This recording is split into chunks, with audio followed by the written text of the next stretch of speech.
Welcome to Big Little Stories. I'm Ivy Sharmetz. There are a lot of farms in New Jersey, but none as special and doing the type of life-changing and life-saving work as Allaire Community Farm in Wall. If you have never been there, I suggest you go. The farm is truly one of the most beautiful places I've ever been. It rescues animals, and then those animals help the farm fulfill its mission to help children with special needs, teenagers with depression and anxiety, veterans who live with PTSD, and families dealing with a cancer diagnosis. It's an incredible place, and I'm so happy to have the farm's co-founder, JoAnn Burney, joining me now. Thank you so much for being here, JoAnn. Happy to be here, Ivy. So, JoAnn, full disclosure, you and I go way, way back. I first met you when I was a student at Rutgers, and you were one of the deans there, my favorite dean. So it might surprise people to learn that you went from this amazing career in higher education to running a farm. How did that happen? Well, when we were together at Rutgers, you know that was I married yet at that Yes, point? I think you were I just was gotten married when I yes. met you. Mm-hmm, Yes. mm-hmm. So I had just gotten married. Once my husband and I had, our kids, I worked with our first son. Remember, you guys used to take him, the guys used to take him. They said he was a chick magnet over to the Bush campus on buses during orientation. And then when I had and I was working a little from home, a little at the office. And then once I had my daughter, it really became more difficult to drive up to New Brunswick from Howell. The traffic coming home was crazy. Sean's business, we had started a real estate company, was doing quite well. And so, I made the decision to stay home with the kids and really focus all of my time and attention on them and making sure they got what they needed from me. So we started doing that, and I actually supported Sean in his real estate office for quite a while. But that lasted for about 5 or 6 years. And then when I saw the kids didn't need my attention as much on a daily basis, I wanted to get back into higher ed, truth be told, and started applying for jobs back at Rutgers because I loved it. I loved my career in higher ed, and didn't get a job, and kept applying for dean jobs, assistant dean, associate dean, director, assistant director. Last job was a administrative assistant at OCC, and I didn't get that either. And that was shocking to me because I was used to applying for jobs and getting them, and always did very well in higher ed. So I was feeling badly about it myself, and my dear friend Kim, who's also on our advisory board, said to me, could it be that maybe God has other plans for you? Yes. And I never thought of that. And it made me feel so bad, much better. And I was like, thank God it's not me. And so, I started, looking into, something else that we could do. And my husband, at the same time I was looking to go into higher ed, he was looking to get out of investment real estate because it was 2008. And for those of you that don't know, that was a bad time in our country as far as the economy, as far as real estate. And so he did investment real estate. And so that kind of went away in New Jersey. So I said, why don't you go do something you have a passion for? And, I was going to go get this job right away in higher ed. And so he did. He said, well, I either want to be an attorney or a farmer. Those are my two other careers. So I said, listen, you're too old to be an attorney. We don't have time for you to go to school. So, go find a farm. I'll go back into higher ed. I'll get the benefits, and I will, you go do your passion and have fun. You've supported us these years that I was home. So that was the plan. And Sean found a farm in Wall and was going to do hydroponic and aquaponic greenhouses. He loves talking about that, by the way. I know he loves talking about those greenhouses. Yeah, he still loves to talk about that. Yep. Our son Rico had gone on a mission trip and heard about this urban gardening phenomenon that was going on in the inner cities, and he came back and was really excited to share that with his dad. And so Sean's like, I could do that here, and we could Wow. feed the people in the community, and we could help people that are struggling, and which is, Sean Ivy, that's his heart, to Yep. give back. Yep. And so we started renting this farm, and at the time I was teaching kindergarten, more as a ministry than a job, because I think I was making 15,000 a year or something Mm. for being a teacher at a private school in where my kids attended. And so I had these built-in, kids that would enjoy our farm.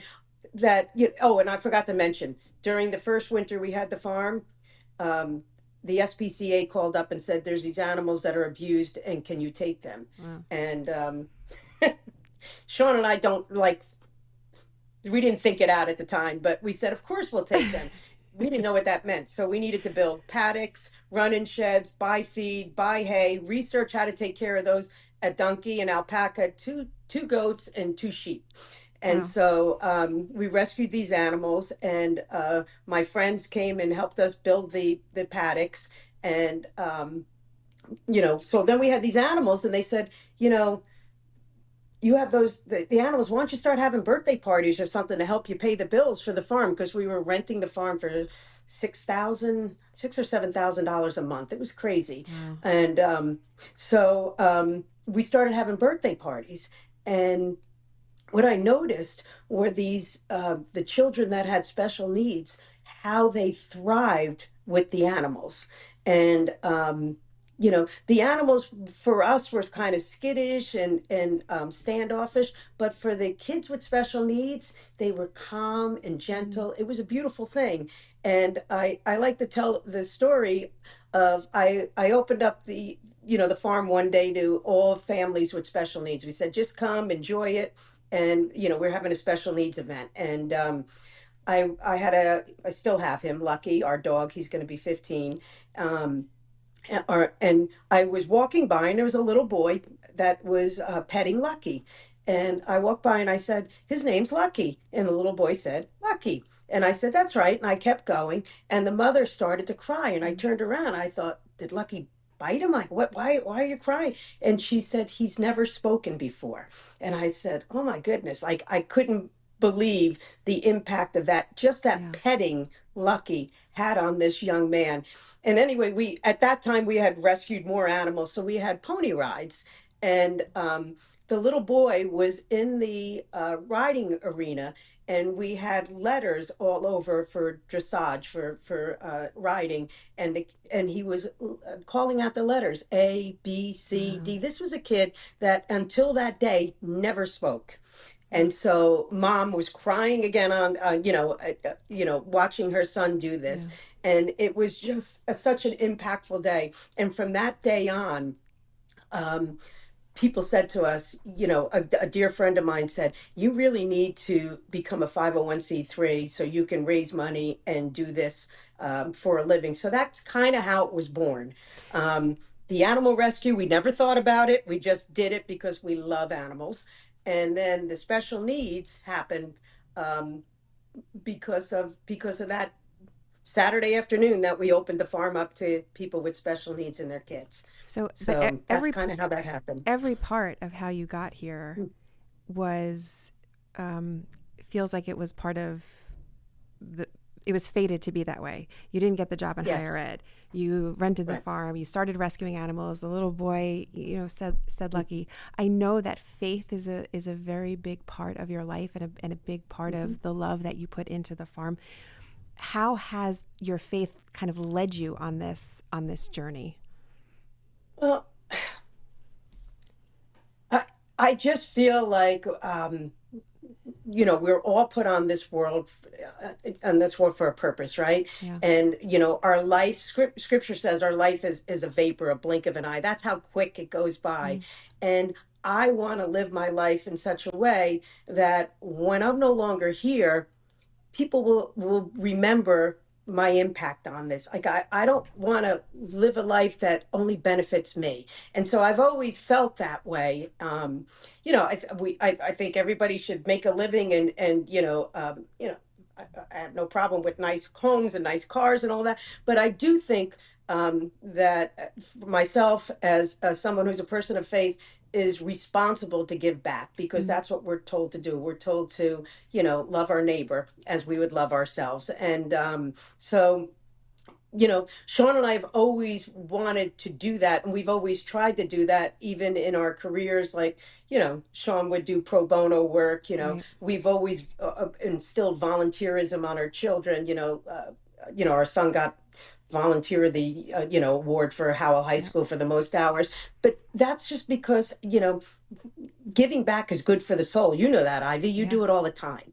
You believe the same thing I do, even though we come from different faith backgrounds. That we're on this earth to help others, and to make it a better place, right? Yeah. So We faith hope.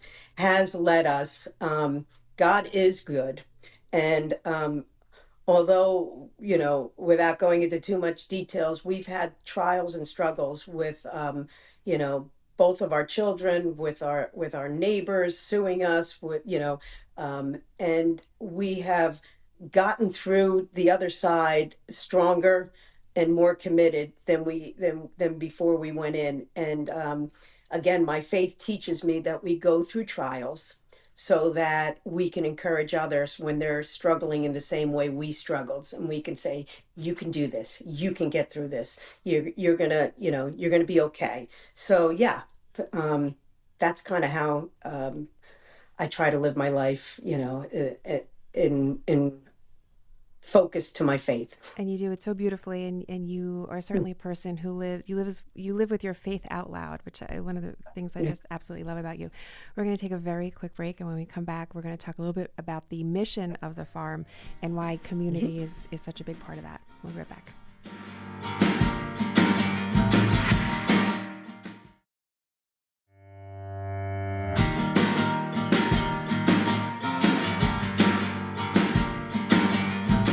So, JoAnn, what would you say is the mission of the farm? I know the farm does so much great work, and I talked a little bit about the mission statement when I introduced you, but Mhm. how do you define the mission of the farm? Well, our tagline is Allaire Community Farm. We nurture through nature. And so, some people come here because they love animals. Some people come here because they love to be around, the gardens and the earth, and the grass and all of that. Um, and some people could come here just because when you step onto this property, there's a peace that comes over you. People feel it when they come here. And I truly believe that that's because this farm is divinely inspired. You know, People say it all the time. It's my happy place. Yeah. And our mission is we use those our rescued animals, and right now we have over 300, and we use them to work with the populations we serve, and we focus on aged out, 21 and older, special needs young adults. And we have multiple programs for them during the day. We have a hope program, which is stands for harvesting occupational and personal excellence. It's a pre-employment job training program, so that it's a 2-year program. Once they go through that, they will learn how to become good employees. They're not necessarily going to be learn how to work on a farm or work, in a market. They're going to learn what's required of them as far as social skills, as far as commitment, as far as work ethic, so that we can then either hire them ourselves, or they can go and work with one of our partners that we partner with, that will hire them once they graduate our program. We have a second program for those with special needs, called the SMART program, and that's more for a person with special needs that's never going to be able to hold down a job on their own. They're not going to be able to work independently, but they love the animals, they love the farm environment, they love the people that we employ. And Mm.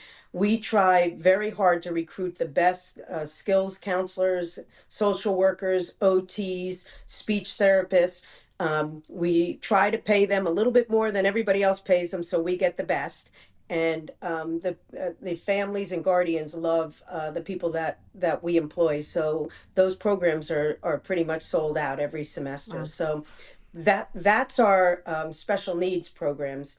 Our programs for our at-risk teens. When I say at-risk teens, I mean teens that suffer with anxiety, depression, self-harming, social awkwardness, Yeah. bullying, things like that. We are at epidemic proportions in this country now with that going on. So what I do with those young people, can I tell you how we got to the Yes, special please. working with the at-risk, Heidi? Okay, I love the story. Heidi, I, Okay. this is this is how that became the second pillar of our nonprofit, which again happens just happened on us. I was working at the old farm. We used to rent, before we bought this property. I was having a very bad day. Told my husband I was done farming and I wanted to go back and work in an office and wear nice clothes. And he said, "Listen, Joe, if go today. If you don't have a good day, you don't have to help me anymore, and you can go find back into your career." And I said, "Okay." And I was in the petting zoo with my animals, and the public was visiting us. And this woman came up to me and she said, "JoAnn, you're doing good work. JoAnn, keep it up. JoAnn, don't quit." And it was, I don't even recall ever telling this woman my name, but I felt like she was sent there to encourage me, that Mm. she was a special angel sent there to encourage me, because that's how I felt every time she said my name. And she said, "Can I ask you a question?" I said, "Sure." She goes, "Would you consider working with teens that are at risk?" And I said, "Yeah, I guess so." And she goes, "Because really believe if my son had a place like this to come to, he wouldn't have put a gun to his head." Wow. And with that, I said, absolutely. Whatever I can do to help. If I can help a young person, you know, not end their life Yeah. or to feel better about themselves and feel more empowered and help them meet their potential, I'm all about that. So that's how that started. And so the second pillar of our farm is we work with at-risk teens. And the way we work with them is I have a stipend that I get from a wonderful nonprofit out of New York City, and their executive director lives here in Wall, and they give me funds every year to provide jobs for these young people. So it's a paid, it's kind of like a paid volunteer Yep. where they work at their pace. If they have social anxiety, I put them with the animals. I put them in the gardens. I'm not going to put them in the market where they're going to be freaked out by the public. Right. But we work with them, we build their confidence, we make them, you know, start to feel better about themselves, start to learn how to interact with the public, and before you know it, these kids are soaring. And you saw all those young people working at the dinner that you attended last night were all my at-risk teens. And I was so proud of them, and they're doing such a great job. But these young people go from being struggling, can't make eye contact, Yeah. won't look you in the eye. Lots of them have tons of anger, to being my future student leaders of the farm. So You know, that's kind of how that works. and there's something also, and I know you've said this, and I've heard it from people at the farm also, that when they come to the farm, especially parents, when they come to the farm, they get to exhale a little bit, and they can they put their shoulders down because they know they're in a place where everyone feels welcomed, and no one Yes. is kind of singled out for being different or acting differently or having different needs, and just that sense of everyone is welcome here and everyone belongs here is such a beautiful way for the farm to be spoken about in the public. Yeah. And my husband and I are passionate about that we will not hang a flag, put a political, thing in the ground. It's Yeah. like we are Switzerland here. We Yeah. are, You are. whoever wants to come here is welcome. Yeah. And I don't care, what your political background is, your religious beliefs or non-beliefs, or whatever community you belong to, or whatever, however you want to express yourself. I don't care. Yeah. You just come here and you relax and you enjoy the animals and you enjoy the farm. And I'm passionate about every single person that walks onto this property. I want them to be seen and heard. I want them to be welcomed when they walk through the door. And that want them to leave here feeling better than when they first walk through the door. So that's something we really stress here, that if someone leaves and they've had a bad experience, we've failed. Yeah. And what the mission of the farm is. And So and I know part of that also, JoAnn, I know it was very important to you when you were naming the farm to keep the word community in yes. that name also. Why was that so important to you? Well, Sean and I argued about this a lot, and he's like, "It's too long. You got to write out an email and all this. It's too long, Joe." And I'm like, "Without the community, we're never going to be able to do this, honey." I just knew in my spirit Yeah. that if this was going to take an army of people if we were going to ever be successful at it. Just Sean and I muscling through it, we weren't going to do it. We needed the community. We needed, young people, old people. We have a ton of now recently retired volunteers that work at the farm. My dad is 87. Mm-hmm. He works here, 4 days a week. We have local high schools coming in. We have Rotary clubs coming in. I mean, the community just embraces. Because listen, if you don't care about animals, special needs, kids, at-risk teens, or veterans with PTSD, or families that are struggling with cancer, there's something wrong with you. Right. And so, there's Right. something here for everybody to, get involved in and give back to. So, let's say your thing isn't animals. There's a lot of people that volunteer that are afraid of animals, but they love to work in the gardens, or people that don't want to be in the front of things, but they'll come on a Sunday morning and help me do the food baskets, when there's nobody else except me and Sean. So that's kind of why this place works, because the community is involved in every facet of the farm, every facet. And I will also say firsthand, it also works because of the love that you and Sean put into every aspect of what you do at the farm, and it shows. And I think that's one of the reasons why people respond so beautifully to it. It's really a wonderful place. I could talk to you about this for hours. We like to end each one of these conversations with 3 big little questions. We'll do it rapid fire. Are you ready? Mm-hmm. Mm-hmm. All right, JoAnn. How do you get yourself out of a bad mood? I think about what's right in my life, not what's wrong. Is that easy to do? Yeah, my husband taught me when I first got married to always have an attitude of gratitude. So wake up in the morning and do a thankful list. So, that's kind of how we live our life. So I can thank him for that. I love that. What is your go-to karaoke song? Sweet Caroline. Wow, that's a popular choice. And then other than the farm, what is one of your favorite spots in New Jersey? Oh, I'm a beach person. There you are. Yeah. Anytime I'm not at the farm, I am at the beach. You'll find me sneaking out. In the summer, my beach chair is always in the back, and in 5 minutes, I'm at the beach. So if I see the tanning index go, I'm out the door. There you are. So. JoAnn, Burney, thank you so much for having this conversation with me and sharing a little bit of life at the farm, and just for all of the amazing work that you do. I am honored to always call you my friend for so many years. So thank you so much. Thank you so much, Ivy. And thank you for all you do for the farm. Oh, I appreciate that. You're a gem. I appreciate that. And that'll do it for Big Little Stories for this week. I'm Ivy Sharmatz. I'll talk to you next time. Bye-bye.